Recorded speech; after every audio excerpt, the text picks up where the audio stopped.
નમસ્તે વિદ્યાર્થી મિત્રો, કેમ છો? મજામાં ને? તો આજે આપણે ધોરણ 7 વિષય સામાજિક વિજ્ઞાન પાઠ 3 મુઘલ સામ્રાજ્ય એમાં આપણે 2 ભાગની સમજૂતી મેળવી. હવે આપણે જોશું ભાગ 3. બરાબર. વીર દુર્ગાદાસ રાઠોડ. ભાગ 2માં આપણે ક્યાં સુધી? તો કે મહારાણા પ્રતાપ છે ત્યાં સુધી આપણે સમજૂતી મેળવી. હવે આપણે જોવું વીર દુર્ગાદાસ રાઠોડ. દુર્ગાદાસ રાઠોડ મારવાડના શાસક જસવંતસિંહના મંત્રી અશ્કરણ રાઠોડના પુત્ર હતા. કોણ હતું? મારવાડના શાસક એટલે કે મારવાડના જે રાજા હતા જસવંતસિંહના મંત્રી, મારવાડના રાજા જસવંતસિંહના મંત્રી અશ્કરણ મંત્રીનું નામ છે રાઠોડના પુત્ર હતા. તેમની તુલના રાણા પ્રતાપ સાથે કરવામાં આવે છે કારણ કે ખૂબ સારી રીતે તેઓએ રાજ્ય ચલાવ્યું હતું. ઔરંગઝેબના સમયમાં તેમણે તેનું આધિપત્ય સ્વીકાર્યું નહોતું. આ સમયે ઔરંગઝેબ રાજા હતો, તેનું આધિપત્ય એટલે કે એનો હુકમ છે એ માન્યો ન હતો. પોતે એને શરણે થઈ જાય એવું કહેતા એણે સ્વીકાર્યું ન હતું. તો આ વીર દુર્ગાદાસ પણ ખૂબ સારા શાસક હતા. હવે આપણે જોઈએ છત્રપતિ શિવાજી. ભારતના મહાનતમ રાજાઓમાં સ્થાન પામનાર છત્રપતિ શિવાજી મરાઠા રાજ્યના સ્થાપક હતા. આપણને ખબર જ છે છત્રપતિ શિવાજી છે એણે કયા રાજ્યની સ્થાપના કરી? તો કે મરાઠાઓની સ્થાપના કરી હતી. મરાઠા રાજ્યની સ્થાપના કરી અને ઈસવીસન 1627માં તેમનો જન્મ શિવનેરી એટલે કે મહારાષ્ટ્રમાં થયો હતો. શિવનેરી કિલ્લો છે તેમાં મહારાષ્ટ્રમાં કિલ્લો આવેલો છે, ત્યાં તેમનો જન્મ થયો હતો. માતા જીજાબાઈ અને પિતા શાહજીના સંતાન શિવાજીના જીવન પર તેમના સમર્થ ગુરુ સમર્થ રામદાસ અને દાદા કોંડદેવનો વ્યાપક પ્રભાવ હતો. માતા જીજાબાઈ માતાનું નામ હતું, તેના પિતાનું નામ શાહજી હતું અને શિવાજીના જીવન પર એટલે કે જે એમનું ઘડતર કર્યું એના જે ગુરુ છે એ રામદાસ અને એના દાદા છે કોંડદેવ, એનો ખૂબ પ્રભાવ હતો. એને સારી રીતે એમના જીવનનું ઘડતર કરેલું છે. તેમણે નાની જાગીરમાંથી મહાન મરાઠા રાજ્યનો વિસ્તાર કરવા, નાની જાગીર એટલે આપણી પાસે જે મિલકત હોય તે, એટલે કે નાની જાગીરમાંથી મહાન મરાઠા રાજ્યનો વિસ્તાર કરવા 40થી પણ વધારે કિલ્લા જીત્યા હતા. મુઘલ બાદશાહ ઔરંગઝેબે અને બીજાપુર સાથે તેમણે લાંબો સમય સંઘર્ષ કરી વિજયો પ્રાપ્ત કર્યા હતા. કોની સાથે સંઘર્ષ કરવો પડ્યો? એને મુઘલ બાદશાહ ઔરંગઝેબ સાથે અને બીજાપુરના જે રાજા હતા સુલતાન એની સાથે એને સંઘર્ષ એટલે કે યુદ્ધ કરવા પડ્યા. અને ઈસવીસન 1665માં મુઘલ સમ્રાટ સાથે તેમની હાર થતાં તેમની સાથે સંધિ કરી હતી અને ઔરંગઝેબે તેમને જેલમાં પૂર્યા હતા. 1965માં મુઘલ સમ્રાટ સાથે શું થયું? તેઓ હારી ગયા અને ઔરંગઝેબે તેમને જેલમાં પૂરી દીધા. પરંતુ ચાલાકીથી છટકી જાય ફરી વખત તેમણે મોરચો માંડી વિજયો કર્યા. કોણે? છત્રપતિ શિવાજી. બરાબર. તો એમ કહેવાય છે કે જો શિવાજી ન હોત તો હિન્દુસ્તાન ન હોત, કારણ કે પોતે પોતાના દેશને બચાવવા માટે ખૂબ એટલે ખૂબ પરિશ્રમ કરી, મહેનત કરી, લડાઈઓ કરી અને પોતાના વિસ્તારને પોતાની જાગીરમાં છે એ સામેલ કરી રાખ્યો અને એની સામે લડ્યા. ઈસવીસન 1674માં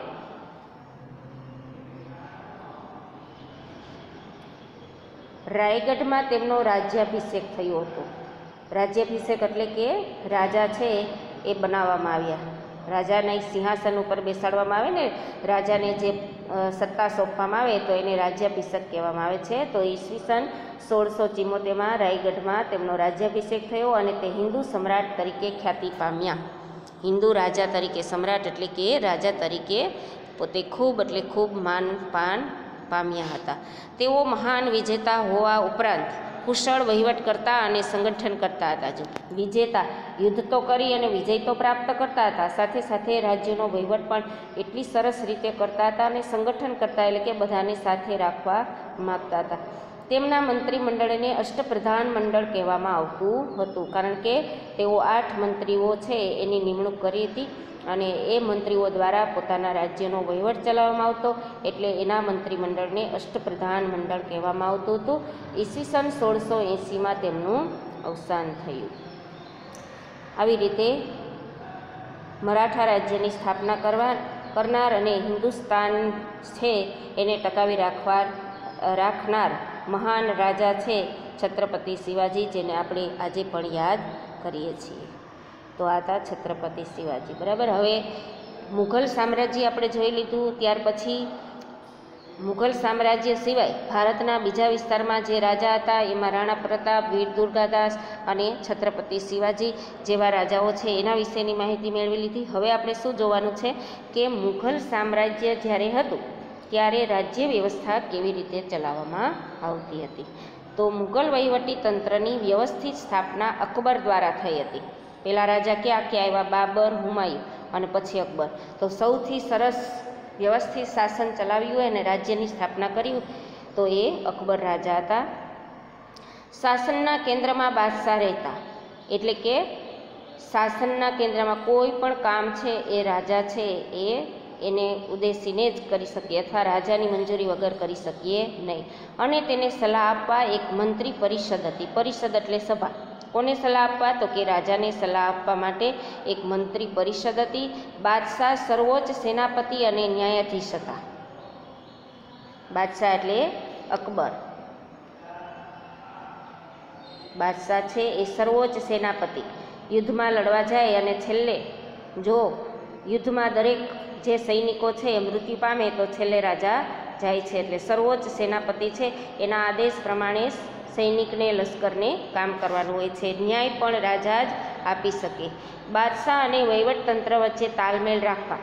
બાદશાહ અને વહીવટ એટલે કે જે રાજા હોય છે એ અને વહીવટ કરતા લોકો હોય તેની વચ્ચે તાલમેલ રાખવા વજીરની નિમણૂક કરવામાં આવતી. એટલે મંત્રી, એક વજીર એટલે એક મંત્રી જ. તે દિવાન એ વજીરે કુલ કહેવાતો. કોણ?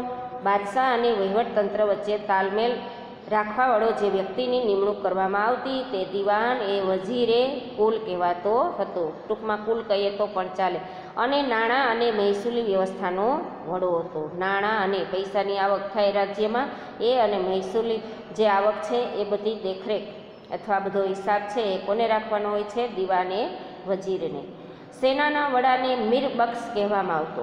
સેનાના વડાને, સેનાપતિ હોય ને એને મીરબક્ષ કહેવામાં આવતો, જે સેનાની ભરતી કરતો અને સેનાના અધિકારીઓની નિમણૂક કરતો હતો. મીરબક્ષ શું કામ કરે? સેનામાં કયા વ્યક્તિની જરૂર છે એની ભરતી કરતો અને સેનામાં કોને કોને સારા પદ ઉપર નિમણૂક કરવા એ પણ કોનું કામ હતું? તો કે મીરબક્ષનું.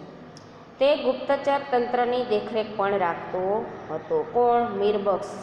આપણે હે ને દરેક રાજ્ય હોય પછી દેશ હોય તો એને એક વિદેશ મંત્રી, ગુપ્તચર, જાસૂસ કહેવાય ને એવા પહેલાંના સમયમાં રાજાઓ છે એ પોતાના જાસૂસ હોય ને ગુપ્તચરો, એ છુપી માહિતી છે એ રાજા સુધી પહોંચાડતા હોય છે.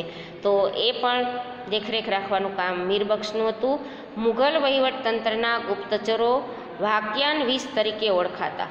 જે ગુપ્તચરનું કામ કરતા એ ક્યાં નામે ઓળખાતા? તો કે વાક્યાન્વિસ તરીકે ઓળખાતા હતા. સમ્રાટની અંગત જરૂરિયાતનું ધ્યાન રાખવા મીર એ સામાન નામનો વિભાગ હતો. સમ્રાટનું એટલે કે બાદશાહનું કોઈ પણ કામ કરવા માટે, કોઈ પણ જરૂરિયાત પૂરી કરવી હોય તો એ પૂરી કરવા માટે એક વિભાગ હતો. એ વિભાગને કયા નામે ઓળખવામાં આવતો? તો કે મીર એ સામાન નામનો વિભાગ હતો, જે સરકારી કારખાનાઓનો વડો હતો અને ન્યાય વ્યવસ્થાનો વડો કાજી હતો. જરૂરિયાતનું ધ્યાન રાખવા એ વડો હતો અને જે સરકારી કારખાનાનો વડો હતો તો ન્યાય વ્યવસ્થાનો વડો કાજી કહેવામાં આવતો. તો આવી રીતે એની શાસન વ્યવસ્થા છે એ ચલાવવામાં આવતી હતી. હવે મુઘલ શાસન દરમિયાન મહેસૂલી વ્યવસ્થા એટલે કે મહેસૂલ, કર, ટેક્સ કેવી રીતે લેવામાં આવતો હતો? તો અકબરે ભારતમાં એક નવી જ મહેસૂલ વ્યવસ્થાનો આરંભ કર્યો હતો, જેને મનસબદારી વ્યવસ્થા તરીકે ઓળખવામાં આવતી હતી. મહેસૂલનો દર વાર્ષિક ઉપજનો 1/3 ભાગ એટલે કે 3 ભાગ જેટલો જ હતો. અકબરની મહેસૂલી વ્યવસ્થાનો સ્થાપક ટોડરમલ હતો. મૈસૂલી વ્યવસ્થાની સ્થાપક કોણે કરી હતી? ટોડરમલે. કેવી રીતે? તો કે જમીનની જાત નક્કી કરી અને મહેસૂલ ઉઘરાવવામાં આવતું હતું. જમીનની જાત એટલે ફળદ્રુપ જમીન હોય અને બિનફળદ્રુપ હોય તો એમાં ઓછી પેદાશ આવે, ઉપજ આવે તો એ પ્રમાણે એને કર ભરવાનો, વધારે આવતી હોય તો એ પ્રમાણે.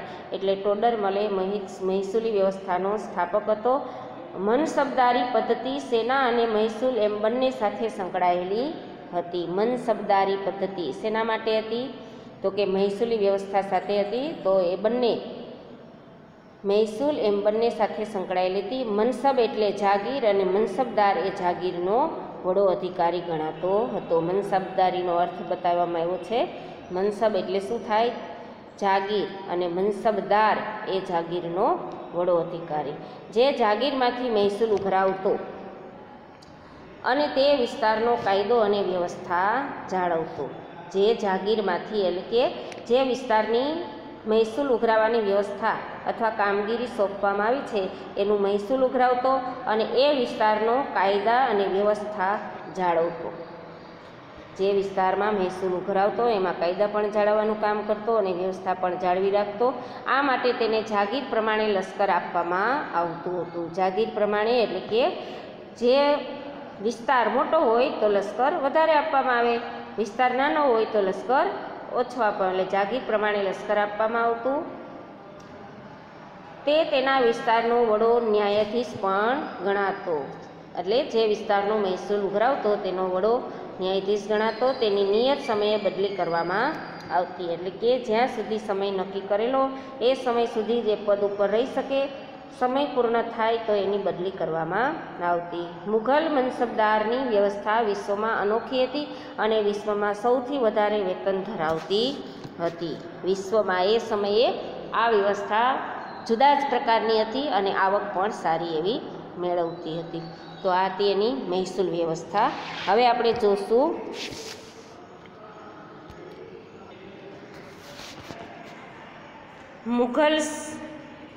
મુઘલકાલીન સંસ્કૃતિ. મુઘલ યુગમાં ભારતીય સંસ્કૃતિનો બહુમુખી વિકાસ થયો હતો. બે રીતે. બહુમુખી એટલે બે રીતે. હિન્દુ અને મુસ્લિમ સંસ્કૃતિનો સમન્વય થયો, જેને ગંગા જમુના સંસ્કૃતિ તરીકે પણ ઓળખવામાં આવે છે. બહુમુખી એટલે બહુમુખી કઈ? હિન્દુ અને મુસ્લિમ સંસ્કૃતિ છે એનો સમન્વય થયો હતો અને આ સંસ્કૃતિને ગંગા જમુના સંસ્કૃતિ તરીકે પણ ઓળખવામાં આવે છે. મુઘલોએ અનેક કિલ્લા, મહેલો, દરવાજા, મસ્જિદો અને બગીચાઓની સ્થાપના કરી હતી. બાબરે આગ્રા અને લાહોરમાં બગીચા નિર્માણ કરાવ્યા હતા. શેરશાહે સાસારામમાં મકબરો અને દિલ્હીમાં મસ્જિદ બંધાવી હતી. અકબરે આગ્રાનો કિલ્લો બંધાવ્યો હતો અને આગ્રાથી 36 કિલોમીટર દૂર ફતેપુર સિકરીમાં વિશિષ્ટ બાંધકામો કર્યા હતા, જેમાં ગુજરાત વિજયની યાદમાં બંધાવેલ બુલંદ દરવાજો, સલીમ ચિશ્તીની દરગાહ, મસ્જિદ અને પંચમહલનો સમાવેશ થાય છે. ક્યાંથી? આગ્રાથી 36 કિલોમીટર દૂર ફતેપુર સિકરી છે એ બંધાવ્યું હતું અને એમાં ગુજરાતની વિજયની યાદમાં, એટલે કે ગુજરાત ઉપર એણે વિજય પ્રાપ્ત કરી લીધો તો એની યાદમાં તેણે શું બંધાવ્યું? બુલંદ દરવાજો, સલીમ ચિશ્તીની દરગાહ. મુસ્લિમ લોકો છે એ મૃત્યુ પામે તો એની દરગાહ બનાવવામાં આવે છે.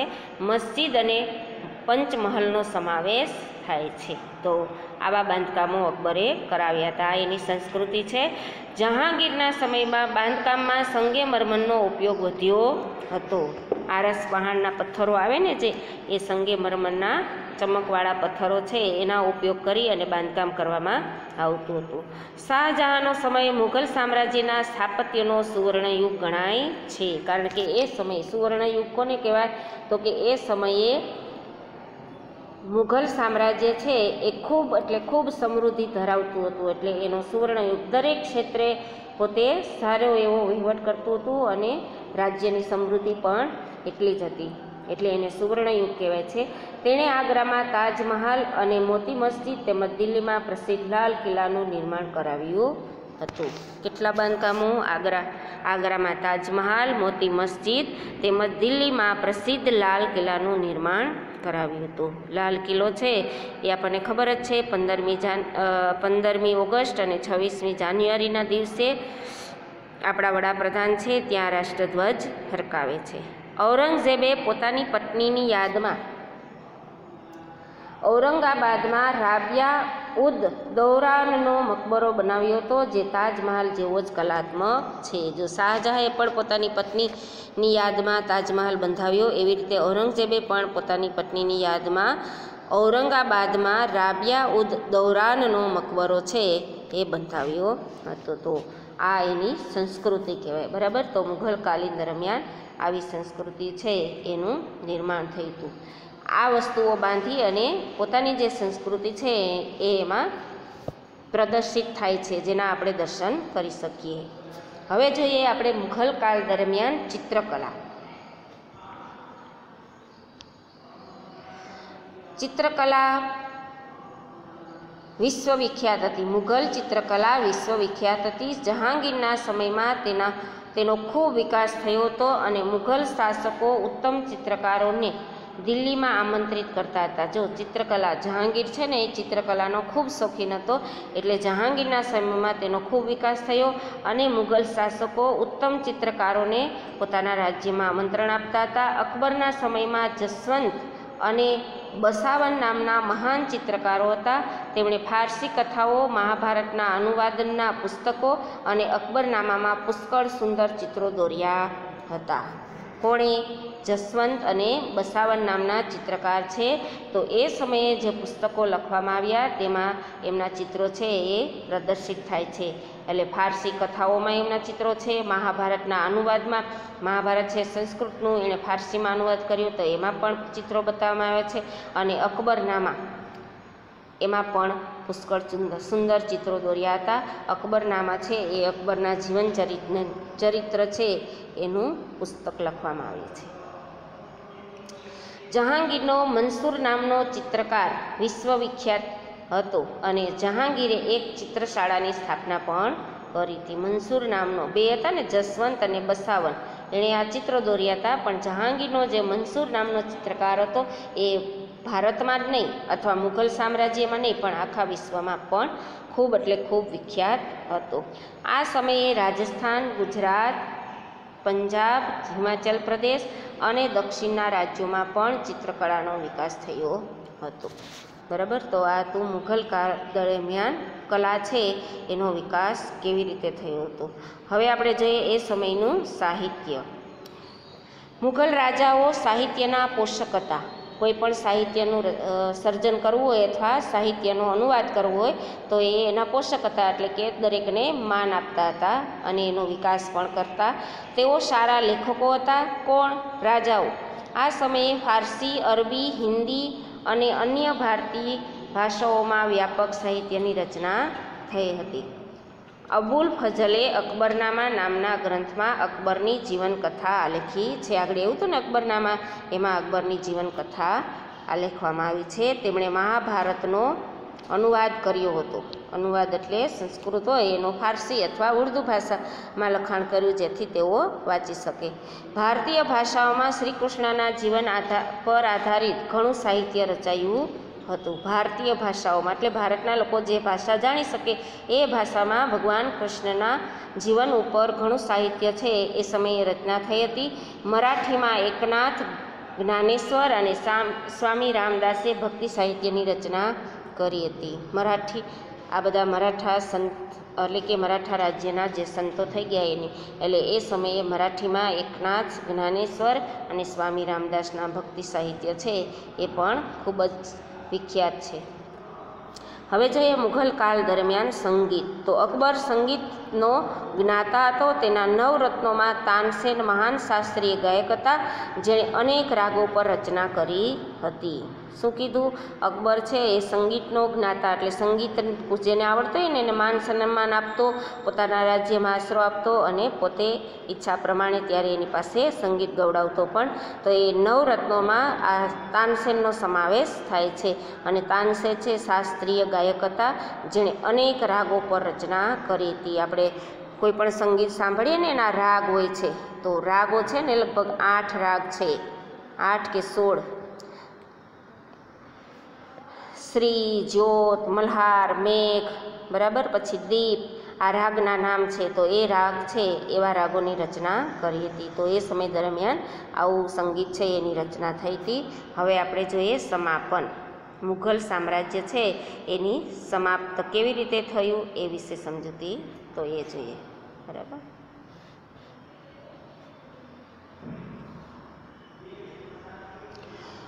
ઈસવીસન 1526માં સ્થાપેલ મુઘલ સામ્રાજ્ય. મુઘલો ક્યારે આવ્યા? તો કે 1526માં મુઘલો ભારતમાં આવ્યા અને રાજ્યની સ્થાપના કરી. અને ઈસવીસન 1707માં ઔરંગઝેબના મૃત્યુ બાદ પતન તરફ ધકેલાયું. કોઈ શક્તિશાળી શાસકના અભાવે ભારત નાના નાના રાજ્યોમાં વહેંચાઈ ગયું. કોઈ એવો શક્તિશાળી રાજા ન મળ્યો, એને કારણે મુઘલ સામ્રાજ્ય છે કેવું થઈ ગયું? નાના નાના રાજ્યમાં વેચાઈ ગયું. જેમાં મુઘલ વંશના નિર્બળ શાસકો, હૈદરાબાદના નિજામ, બંગાળ બિહારના નવાબ, રાજસ્થાનના રાજપૂત રાજ્યો, મરાઠા, પંજાબનું શીખ રાજ્ય વગેરેનો સમાવેશ થાય છે. જે નાના નાના રાજ્યોમાં વિભાજિત થઈ ગયું એ આટલા રાજ્યોમાં વિભાજન થઈ ગયું. આ બધા રાજ્યો એકબીજા સાથે ઝઘડતા રહેતા, પરિણામે તેઓ નિર્બળ બનતા રહ્યા.